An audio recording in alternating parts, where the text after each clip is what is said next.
একের পর এক দুর্নীতি করেও বেলজিয়ামকে হারাতে পারল না ডোনাল্ড ট্রাম্পের দেশ ইউএসএ। প্রিয় দর্শক, ঘরের মাঠে বেলজিয়ামের বিপক্ষে মাঠে নেমে একের পর এক দুর্নীতিতে জড়িয়ে পড়েন ইউএসএ।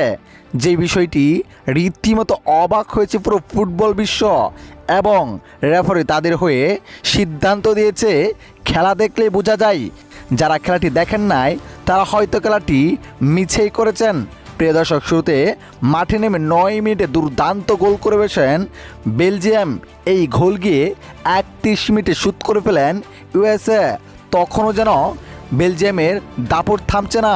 2 মিনিটে ব্যবধানে আরও একটি দুর্দান্ত গোল করে বসেন তারা, ফলে 1 গোলে পিছিয়ে যায় ইউএসএ।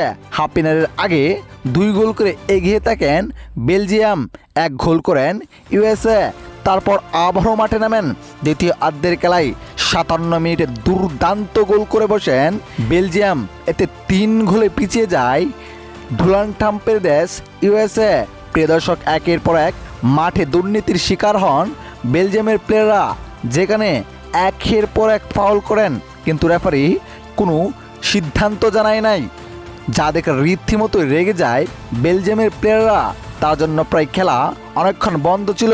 যাই হোক দর্শক, শেষ পর্যন্ত ইউএসএর দুর্নীতিকে উড়িয়ে দিয়ে ইউএসএর মাটিতে ইউএসএকে হারিয়ে কোয়ার্টার ফাইনালে চলে যায় বেলজিয়াম।